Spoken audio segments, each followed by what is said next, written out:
Hello and welcome to the Indian Express news analysis. देखिए आज date है 24 मई। तो चलिए देखते हैं आज के इंडियन एक्सप्रेस में क्या है डिस्कस करने के लिए। देखिए अभी जो फ्लाइट सर्विसेज है उसको चालू करने की बात की जा रही है गवर्नमेंट के द्वारा कि जिस तरीके से अगर सिचुएशन कंट्रोल में आएगी या फिर हम आइडेंटिफाई कर पाएंगे किस तरीके का प्रेडिक्टेबल फ्यूचर रहेगा इस वायरस का, उसके हिसाब से हम फ्लाइट्स को भी चालू और ज़्यादा इंटरनेशनल फ्लाइट्स के ऊपर भी बात करेंगे। जैसा कि 25 मई से डोमेस्टिक फ़्लाइट को तो चालू करने की बात की गई है, ठीक है। अभी इंटरनेशनल फ़्लाइट्स की भी बात की जा रही है। देखिए सेंटर से आरोग्य सेतु ऐप होना चाहिए, ठीक है, और पासपोर्ट वगैरह रहना चाहिए। और जो भी चेंजेस लाए गए हैं कि आपको 1.5-2 घंटे पहले ही जाके एयरपोर्ट पे पहुंचना पड़ेगा, उन सब चीज़ों को प्रोटोकॉल को फॉलो करते हुए चीज़ें धीरे धीरे वापस से चालू की जाएगी। और देखिए जो 14 डेज क्वारंटाइन का भी प्रावधान रखा गया है जो इनकमिंग ट्रैवलर्स आएंगे, ठीक है। तो ये सब चीज़ें अभी जो हमारे एविएशन मिनिस्टर हैं हरदीप सिंह पुरी साहब उन्होंने बताई है। और यहाँ पर देखिए जो अभी चाइना और नेपाल बॉर्डर पे जो आर्मी के साथ इश्यूज़ हो रहे हैं उसके बारे में बात की जा रही है। तो अभी हमारे जो चीफ हैं, आर्मी चीफ हैं, जनरल मनोज नरवणे, ठीक है, जनरल मनोज नरवणे, उन्होंने विजिट किया है वहाँ पर एरिए पे। और वो कह रहे हैं कि जो चाइना वगैरह है वो भी काफ़ी इन्फिल्ट्रेट करता है, काफ़ी टाइम टेरिटरी क्रॉस करता है, इसलिए सिचुएशंस बन जाती हैं। इंडिया का इसमें कोई गलती नहीं है कि इंडिया कभी टेरिटरी क्रॉस करता है। इंडिया तो वहाँ पे पेट्रोलिंग करते रहता है। तो अभी ये इशू कहाँ पे चल रहा है, ये गलवन रिवर है वहाँ पर इशू चल रहा है। फिर वहाँ पर पेंगोंग, जो लद्दाख में पेंगोंग लेक है, वहाँ पर इशू चल रहा है। फिर हमने देखा जो सिक्किम के यहाँ पर नाकुला नाकुला पास है वहाँ पर इशू चल रहा है, ठीक है। तो यहाँ पर अभी इश्यूज चल रहे हैं। तो अगर हम मैप में देखें तो ये देखिए ये जम्मू कश्मीर वाले रीजन में, अगर ये लद्दाख वाले रीजन में जाएंगे तो यहाँ पर हमें पेंगोंग जो लेक है वो देखने को मिलती है। और यहीं पर हमें गलवन रिवर भी देखने को मिलती है जो गलवन वैली है जहाँ पर इश्यू चल रहा है। तो ये लद्दाख वाले रीजन में यहाँ पर पेंगोंग वाला जो इलाका है वहाँ पर ये हमेशा से ऐसी skirmishes between the Chinese and the Indian troop देखने को मिलती है। और जो ये सिक्किम वाला रीजन है, ठीक है, सिक्किम वाले रीजन में नाकुला पास पे भी देखने को मिला। और देखिए नेपाल के साथ भी इश्यूज चल रहे हैं कि नेपाल अभी जो काला पानी वाला डिस्प्यूट है उसको लेकर इश्यूज चल रहे थे। तो ये नेपाल वाला रीजन भी एक बार देख लीजिए, ठीक है। और एक स्टडी अभी निकल कर ये आ रही जिसमें बताया जा रहा है कि जो टेस्टिंग है नंबर उसमें काफ़ी गैप आ रहा है क्योंकि केसेस बढ़ते जा रहे हैं। और टेस्टिंग के जो लैब्स हैं, देखिए glaring gap in the number of the testing lab, ठीक है, जो लैब्स हैं उनकी भी संख्या अभी कम होती जा रही है क्योंकि केसेस अभी बढ़ रहे हैं, ठीक है। तो वो भी एक अभी इशू बना हुआ है। और यहाँ पर देखिए जो अम्फान तूफान साइक्लोन अभी आया था वेस्ट बंगाल और उड़ीसा वाले रीजन में, जिसमें उड़ीसा को तो ज़्यादा नुकसान नहीं हुआ है लेकिन वेस्ट बंगाल को काफ़ी ज़्यादा नुकसान हो गया है। तो वहाँ पर देखिए फ़ोटो आई है कि कैसे सिचुएशन किस तरीके से हो गई है, पूरे पेड़ उखड़ के चले गए हैं। तो अभी वेस्ट बंगाल को जो गवर्नमेंट है उसने 1,000 करोड़ और जो उड़ीसा है उसको 500 करोड़ देने की बात की है ताकि वहाँ पर थोड़ा सा रिलीफ पैकेज मिल सके और चीज़ें जिनको ज़्यादा सीवियर इफेक्ट हुआ है उनको थोड़ा बहुत कंपेंसेशन दिया जा सके ताकि back to the normal life आ सके। और देखिए अब यहाँ पर देखिए जैसा कि कहा, अभी बताया कि जो फ्लाइट्स हैं उनको चालू करने की बात की जा रही है। तो उसके ऊपर आर्टिकल्स आए हैं कि जो इंदिरा गांधी एयरपोर्ट है दिल्ली का वो भी प्रिपेयर हो रहा है कि किस तरीके से चीज़ों को वापस से स्टार्ट करना करना होगा, ठीक है। तो अभी वो सब चीज़ें करी जा रही हैं। आगे देखते हैं और क्या है। जैसा कि आज संडे, तो संडे को एडिटोरियल सेक्शंस तो आते नहीं हैं, सिर्फ न्यूज़ वाले सेक्शन रहते हैं, ठीक है। तो संडे को इतने ज़्यादा इंपॉर्टेंट आर्टिकल्स आते नहीं हैं। और यहाँ पर देखिए अभी जो प्राइम मिनिस्टर मोदी सर हैं उन्होंने जो श्रीलंका के प्रेसिडेंट हैं गोटबाया राजपक्षा और जो मॉरिशियस के प्राइम मिनिस्टर है पीके जगनॉथ उनके साथ एक बात करी है कि इस कोविड-19 के टाइम पे कैसे आगे बढ़ना है, ठीक है। तो दोनों कंट्री के साथ अभी हमारे पीएम ने बात करी है। तो वहाँ से देखा जाए तो बायलैटरल रिलेशन काफ़ी अच्छे बने हुए हैं मॉरिशियस और श्रीलंका के साथ में। आगे देखते हैं। और श्रीलंका मॉरिशियस की बात करूं तो मॉरिशियस के साथ हमारा काफ़ी, आप कह सकते हो कि कल्चरल यानी सॉफ्ट पावर काफ़ी अच्छा है मॉरिशियस के साथ, क्योंकि कल्चरली दोनों जो कंट्रीज़ हैं काफ़ी आइडेंटिकल हैं। और यहाँ देखिए अभी रेमडेसिविर पे एक लार्ज स्टडी आई है कि large remdesivir clinical trial in US shows new promises. तो आप कह सकते हो कि अभी एक नया स्टडी निकल के आया है जिसमें बताया जा रहा है कि जो primarily result of the trial suggest 10 day course of the remdesivir, अगर 10 दिन का कोर्स करेंगे तो वो सुपीरियर माना जा रहा है इंस्टेड ऑफ प्लेसिबो। प्लेसिबो मतलब ऐसा दवाई जिसका ना सिर्फ एक साइकोलॉजिकल इम्पैक्ट होता है कि हाँ दवाई खा रहे हैं लेकिन फिजिकली उसका कुछ इम्पैक्ट देखने को नहीं मिलता है। तो अगर उसकी जगह पे रेमडेसिविर दिया जाएगा तो वो 10 टाइम्स, आप कह सकते हो कि जो 10 दिन का कोर्स देंगे तो उसमें एक बेटर आउटकम देखने को मिल रहा है। ऐसा भी यूएसए का जो national institute of allergy and infectious disease इसने स्टडी करके बताया हुआ है। तो अब रेमडेसिविर का भी यूज़ हेल्पफुल साबित हो सकता है। और अभी हाइड्रोक्सीक्लोरोक्विनीन पे भी स्टडी चल रही है कि उसको किस तरीके से यूज़ करना है, क्या उसका कुछ पॉजिटिव आउटकम है या नहीं, क्योंकि हाइड्रोक्सीक्लोरोक्विनीन को लेकर वर्ल्ड वाइड काफ़ी ज़्यादा आप कह सकते हो कि बात हुई थी। और अभी देखिए 2600 श्रमिक स्पेशल ट्रेन और चलाने की बात कही गई है 10 दिनों के अंदर, ऐसा रेलवे ने कहा है। क्योंकि अभी भी बहुत सारे जो माइग्रेंट्स हैं, लेबरर्स हैं, वो अपने अपने जहाँ पे वर्क करते थे वहाँ पे फंसे हुए हैं, तो उनके लिए 2600 और श्रमिक स्पेशल ट्रेन चलाने की बात की गई है। तो देखते हैं कब तक ये ट्रेन चल पाएंगी और कितने लोगों को इससे सपोर्ट मिल पाता है। और यहाँ देखिए झारखंड की बात बताई जा रही है कि मनरेगा अभी बहुत सारे जितने भी लोग माइग्रेंट लेबर हैं अपने गाँव की तरफ लौट रहे हैं, तो मनरेगा एक बहुत सबसे ज़्यादा बेटर ऑप्शन मिल रहा है।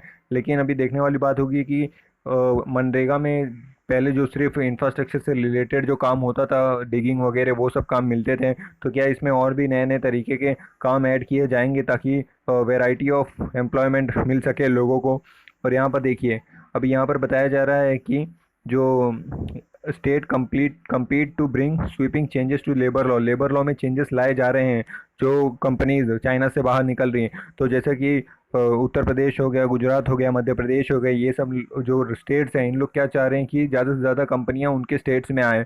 ठीक है, तो उन्होंने अभी जो फ्लेक्सिबल कर दिए हैं जो लेबर लॉज है काफ़ी ज़्यादा, जो 8 घंटे से 12 घंटे कर दिए हैं ड्यूटी के आवर्स, ताकि जो कंपनियां हैं उनको अट्रैक्टिव लगे कि यहाँ पर हमें लेबर लॉ को लेकर ज़्यादा दिक्कत नहीं होगी, तो चलिए हम यहीं पर अपना प्लांट लगाते हैं। और देखिए यहाँ पर बोरिस जॉनसन ने कह दिया है कि मतलब उन्होंने क्या किया, स्केल बैक कर दिया जो हुआई का रोल है इन यूके 5G नेटवर्क के लिए। तो ये हुआई है जो लीडिंग कंपनी है आज की डेट में, जो 5G नेटवर्क में डील कर रही, जो 5G की टेक्नोलॉजी को लेके आएगी, तो उसको काफ़ी आप कह सकते हो कि बहुत से जगह से रिजेक्शन देखने को मिल रहा है। यूएसए ने रिजेक्ट किया है कि आप यहाँ पर वर्क नहीं कर सकते। अभी यूके में भी उसको आप कह सकते हो कि नहीं इजाज़त मिल रही है, बोरिस जॉनसन ने मना किया है।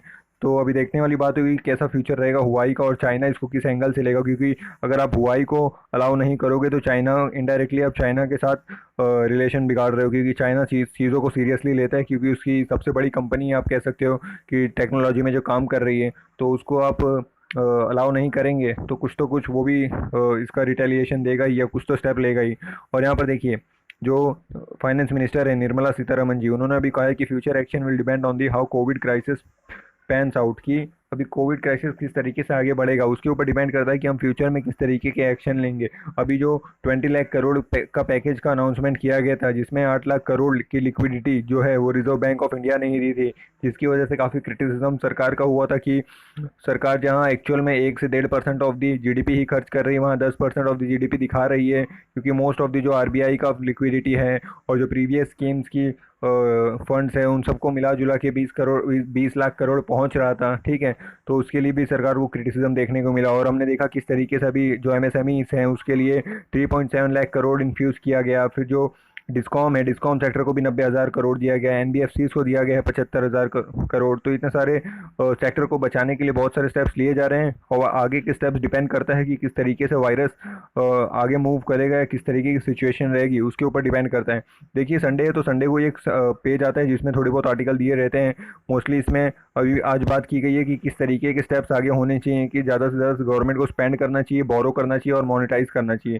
ठीक है, तो देख लेते हैं। देखिए ये आर्टिकल लिखा है पी चिदम्बरम साहब। ठीक है, तो ये अभी सरकार कांग्रेस की सरकार से थे, फॉर्मर जो पहले सरकार थी। ठीक है, अब देखिए यहाँ बोला गया है कि the model advocated by almost all economist his fiscal stimulus, यानी जितने भी वर्ल्ड में जो अदर कंट्रीज हैं उन्होंने क्या रिकमेंड किया है, फिस्कल स्टिमुलस, यानी ज़्यादा से ज़्यादा आप पैसे इन्फ्यूज़ करिए मार्केट में, ज़्यादा से ज़्यादा स्पेंड करिए। तो ये model all over the world कंट्रियाँ अपना रही हैं। तो fiscal stimulus part of the package was in the range of 0.8 से 1.3, कि जितना इन्होंने भी प्रेडिक्ट किया था, जो एस्टिमेट लगाया है कि जितना भी अभी 20 लाख करोड़ की बात की गई है, तो उसमें जो 10% ऑफ द जीडीपी कहा जा रहा है, तो वो एक्चुअली 0.8 से 1.3% ऑफ दी जीडीपी ही था, ऐसा इन्होंने भी कहा है।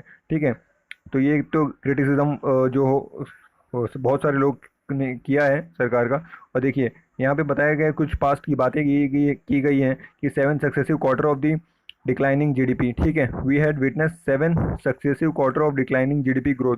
तो 7 सक्सेसिव क्वार्टर ऑफ दी, आप कह सकते हो कि जीडीपी गिरते हुए हमने देखा है कोविड से पहले। ऐसा नहीं कि कोविड आने के बाद ही इकॉनमी गिरते हुए जा रही है, उसके पहले ही हमने काफ़ी क्वार्टर्स देख लिए जिसमें जीडीपी गिर रही थी। ठीक है, तो अभी जो मेजर्स लगाए गए हैं जिसमें सोशल डिस्टेंसिंग है, एब्सेंस ऑफ अल्टरनेटिव स्ट्रेटेजी है कि हमारे पास और कोई दूसरा अल्टरनेटिव स्ट्रेटेजी है नहीं, सिर्फ सोशल डिस्टेंसिंग एक स्ट्रेटेजी है। ठीक है, तो इससे काफ़ी ज़्यादा बेनिफिट मिल नहीं रहा है क्योंकि हमने ये सब तो करके देख लिया, फिर भी केसेस बढ़ रहे हैं। तो वो भी एक इशू है कि और फिर आप क्या सोच रहे हो और दूसरा एंगल क्या सोच रहे हो, क्योंकि ये सब करके भी पॉजिटिव आउटकम देखने को मिल नहीं रहा है। और आगे बात की जा रही है रिसेशन की, अभी की रिसेशन भी देखने को मिल सकता है। तो देखिए, रिसेशन वैसे तो कुछ स्पेसिफिकली डिफाइन नहीं है, तो रिसेशन उसे कहा जाता है अगर दो दो आपके क्वार्टर, ठीक है, दो कंटिन्यूस क्वार्टर नेगेटिव ग्रोथ में चले गए। ठीक है, नेगेटिव ग्रोथ में चले गए तो आपको उसको रिसेशन कहा जाता है। और यहाँ पे बताया जा रहा है India has not suffered negative GDP growth in the last 40 year, कि 40 साल में अभी तक इंडिया का नेगेटिव ग्रोथ तो कभी नहीं हुआ है। ठीक है, लेकिन अभी रिसेशन देखने को मिल सकता है आने वाले टाइम में।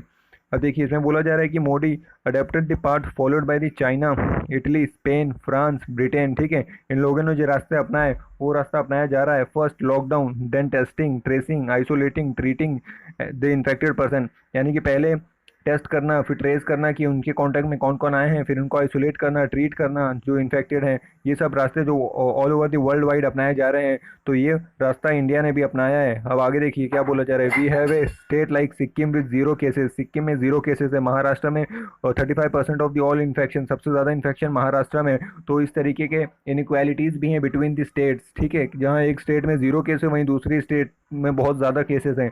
अब आगे बताया जा रहा है the model advocated by almost all economist, जितने भी इकोनॉमिस्ट है वर्ल्ड वाइड, उन्होंने क्या सजेशन दिया है कि फिजिकल स्टिमुलस लेके आना चाहिए, यानी ज़्यादा से ज़्यादा स्पेंडिंग करनी चाहिए, ज़्यादा से ज़्यादा फंड लोगों के हाथों में पहुंचना चाहिए, तब जाके चीज़ें बैलेंस हो पाएंगी। देखिए, लास्ट चांस की बात की गई कि लास्टली हम क्या कर सकते हैं। As the year progress the borrowing fiscal deficit reaches a level that is uncomfortable, जैसे जैसे साल बढ़ेगा, ठीक है, तो फिजिकल डेफिसिट भी बढ़ता रहेगा, और जितना फिजिकल डेफिसिट बढ़ेगा तो गवर्नमेंट और कंट्री के लिए वो काफ़ी अनकंफर्टेबल होगा, क्योंकि उसको पे करना और एक ग्लोबल इमेज बना के रखना काफ़ी मुश्किल हो जाएगा फिर। In the sense there are other consequences, we must not hesitate to monetize part of the fiscal deficit that is printing the money. अगर दूसरे कॉन्सिक्वेंसेज से डील करने के लिए हमें मोनिटाइज द डेफिसिट, यानी कि पैसे प्रिंट भी करने पड़े, तो भी पीछे नहीं हटना चाहिए, क्योंकि वही एक लास्ट ऑप्शन फिर बच जाता है। ठीक है, पैसे देखिए आरबीआई प्रिंट करके पैसे सरकार को देती है, फिर सरकार उसके बदले में जो आरबीआई है उसको ट्रेजरी बिल्स देती है। ठीक है, तो इस तरीके से फिर सरकार के हाथ में काफ़ी पैसे आ जाते हैं और फिर वो अपने इकोनॉमी में इन्फ्यूज़ करती है। तो इस तरीके से चीज़ें लेके चली जा सकती है। ये एक ऑप्शन अभी बचा हुआ है कि आप आरबीआई से पैसे प्रिंट करवा सकते हो। ये बात बताई जा रही है अभी चिदम्बरम साहब द्वारा। अब देखिए, alternative is too horrendous to contemplate, अगर इसका कोई अल्टरनेटिव हो तो काफ़ी आप कह सकते हो कि भयानक है, उसके ऊपर बात करना। ठीक है, रिसेशन विल मीन अनएम्प्लॉयमेंट, अगर रिसेशन हो गया तो ग्रेटर अनएम्प्लॉयमेंट आ जाएगा, जिसमें अभी अभी देखिए करंटली 24% तक पहुंच गया है। और longer wait for the job seeker, जितने भी जॉब सीकर उनको लिए और लंबा वेट करना पड़ेगा, वेजेस गिर जाएंगी, इनकम लेस हो जाएगा, कंजम्पशन गिर जाएंगी, और भी मॉर्बिडिटीज़ और पॉवर्टी बढ़ जाएगी। तो इस तरीके के अल्टरनेटिव्स हो जाएंगे अगर डेफिसिट फाइनेंसिंग को मॉनिटाइज नहीं किया गया, यानी प्रिंटिंग वाला जो ऑप्शन है या बोरोइंग वाला जो ऑप्शन है, ये जो दो ऑप्शन बच रहे हैं उसको आपको करना चाहिए। तो फाइनली वही बोला जा रहा है कि स्पेंड करो, बोरो करो और मोनिटाइज करो, यानी कि प्रिंट करो मनी। ठीक है, otherwise the people will never forget the Modi government, ऐसा बोला जा रहा है। और हमारी जो इकॉनमी है वो हो सकता है एक दशक पीछे हो जाए अगर इस तरीके से ही चीज़ें चलती रहीं। और देखिए, ये वाला आर्टिकल क्या बात कर रहा है, ये वाला आर्टिकल बता रहा है कि अभी पिछले कुछ समय में किस तरीके से चीज़ें बिगड़ती चली गई हैं। जैसे हमने देखा कि जो हमारे अरुण जेटली साहब थे उनकी डेथ हुई, फिर हमने देखा आर्टिकल 370 कैसे एब्रोगेट किया गया। ठीक है, ये सब चीज़ों की बात की गई, फिर नए यूनियन टेरिटरी बनाए गए जम्मू कश्मीर में। ठीक है, तो उन सब चीज़ों की बात की, किस तरीके से क्या क्या नेगेटिव चीज़ें होती रही हैं और कुछ भी प्रोग्रेसिव काम हो देखने को मिल नहीं रहा है, ऐसा यहाँ पे ऑथर का कहना है।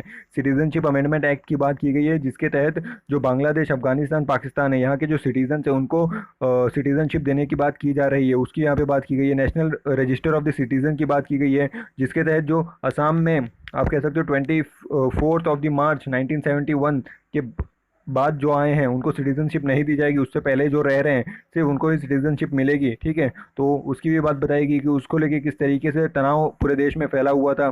तो बीते कुछ समय में काफ़ी कुछ अच्छा देखने को नहीं मिल रहा है कंट्री में, ऐसा यहाँ पे बताया जा रहा है ऑथर के द्वारा।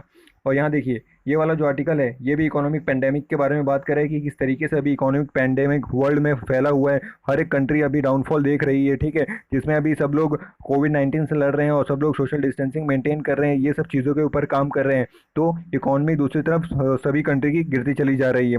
वही बात तो ओवरऑल इसमें भी बताई गई है। अब देखिए ये वाला आर्टिकल में क्या बताया गया है। देखिए ये वाला आर्टिकल बात कर रहा है अभी जो लेबर लॉस में चेंज लाए जा रहे हैं, ठीक है, जो 8 आवर से 12 आवर करने की बात की गई है, तो इसको एक कॉलोनियल रूल की तरह दिखाया जा रहा है कि जैसे कि कॉलोनियल रूल जब ब्रिटिश का राज था तब वहाँ पे एक रेगुलेशन हुआ करता था, बंगाल रेगुलेशन 7, ठीक है। इसके तहत इस तरीके के प्रोविज़न हुआ करते थे जिसमें लेबर्स को काफ़ी ज़्यादा आप कैसे डिस्क्रिमिनेट किया जाता था, उनका शोषण किया जाता था, ठीक है। तो उसी तरीके का ये अभी वाक़या देखने को मिल रहा है भारत में भी। अब यहाँ देखिए गुजरात, उत्तर प्रदेश, मध्य प्रदेश, यहाँ पे जो लेबर लॉ के रिफॉर्म लाने की बात की जा रही है अभी, जो 8 आवर्स वर्किंग होता था उसको भी 12 आवर करने की बात की गई है, ताकि दिखाया जा सके कि हमारे यहाँ पर लेबर लॉ काफ़ी फ्लेक्सिबल है और हमारे यहाँ पर आप आकर अपनी कंपनियाँ सेट कर सकते हैं। तो इस तरीके की चीज़ों को काफ़ी क्रिटिसाइज़ कर रहे हैं ऑथर और कह रहे हैं कि आप back to the colonial era में जा रहे हैं। यहाँ बाल गंगाधर तिलक की बात की गई जिन्हें अरेस्ट कर दिया गया था सेडिशन के चार्जेस पे 1908 में, ठीक है। जब 1909 में मॉर्ले मिंटो रिफॉर्म आने वाले थे उससे पहले काफ़ी चीज़ें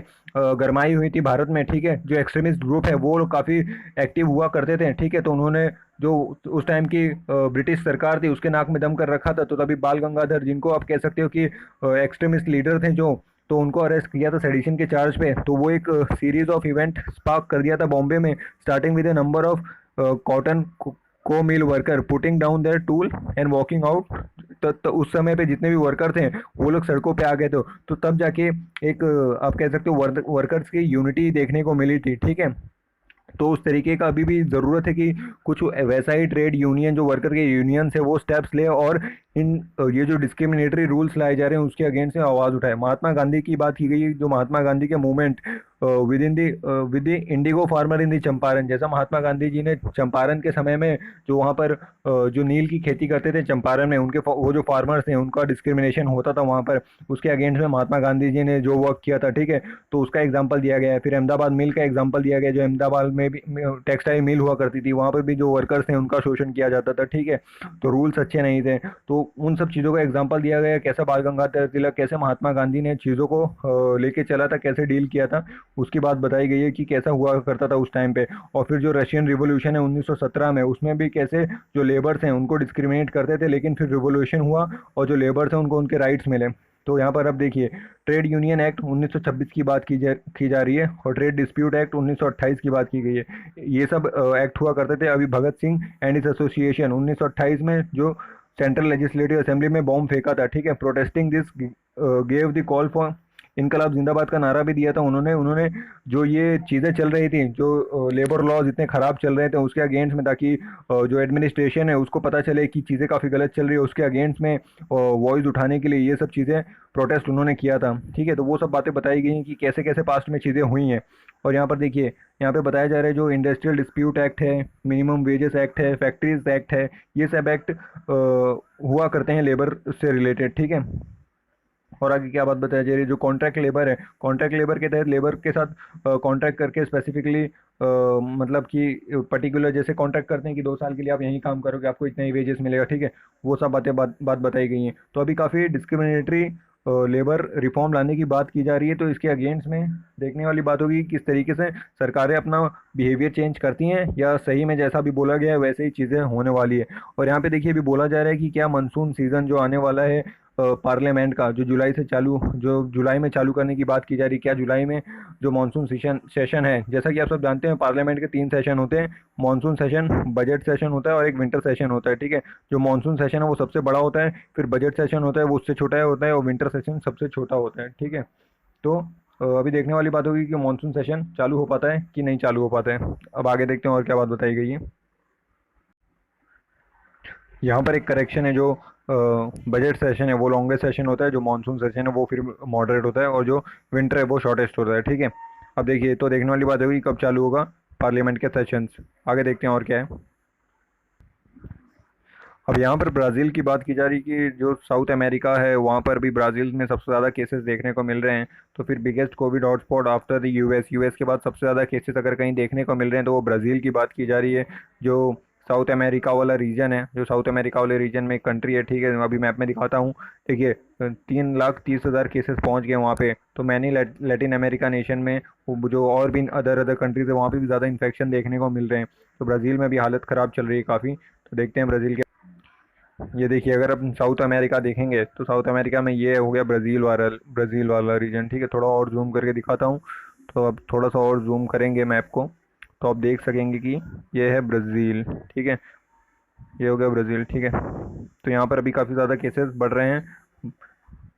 तो देखने वाली बात होगी किस तरीके से यहाँ के जो गवर्नमेंट है, ब्राज़ील के प्रेसिडेंट कौन है, जायर बोल्सोनारो, ठीक है। उन्होंने क्या किया था, स्टेप्स अच्छे लिए नहीं थे, काफ़ी डिले कर दिया। लॉकडाउन वगैरह की इंपॉर्टेंस उन्होंने समझी नहीं। वो कह रहे थे इकोनॉमिक एक्टिविटी ज़्यादा इम्पॉर्टेंट है। और फिर हमने अभी ब्राज़ील में देखा किस तरीके से अमेज़ोन में जो फॉरेस्ट है वहाँ पर जो फायर लगी थी, ठीक है। वो एक इशू भी देखा था कुछ टाइम पहले जो ब्राज़ील में हुआ था। फिर वहाँ पे जो पॉलिटिकल अनस्टेबिलिटी चल रही है ब्राज़ील में, वो भी एक इशू है ब्राज़ील में, ठीक है। ब्राज़ील की कैपिटल ब्राज़ीलिया है। और ब्राज़ील हमारे जो ब्रिक्स है, ब्रिक्स का भी मेंबर है, जो ब्रिक्स इंडिया जिसमें मेंबर है। ब्रिक्स क्या, ब्राज़ील, रशिया, इंडिया, चाइना और साउथ अफ्रीका 2010 में ब्रिक्स को ज्वाइन किया था, ठीक है। और ब्रिक्स कौन सी बैंक है, ब्रिक्स की बैंक न्यू डेवलपमेंट बैंक, जिसको ब्रिक्स बैंक कहा जाता है, वो ब्रिक्स की बैंक है, ठीक है। तो ये सब चीज़ें अभी ब्राज़ील के बारे में बात हुई। नेक्स्ट देखते हैं और क्या है देखने के लिए। और अगर हम यहाँ देखें तो यहाँ बताया जा रहा है अभी चाइना को no new cases reported of corona virus, ठीक है। अब नए केसेस देखने को नहीं मिल रहे, जैसा कि हमने देखा कि चाइना में कैसे केसेस आने बंद हो गए थे, फिर अचानक से वापस से एक नई सेकंड वेव देखने को मिली थी, लेकिन अब दोबारा चाइना में केसेस आने बंद से हो गए हैं, ठीक है। यहाँ देखिए गाज़ा की बात की जा रही है, जो पैलेस्तीन का पार्ट है, पैलेस्तीन का। Gaza reported first virus related death amide fear of the outbreak, ठीक है। तो वहाँ पे भी पहला डेथ देखने को मिला है गाज़ा में।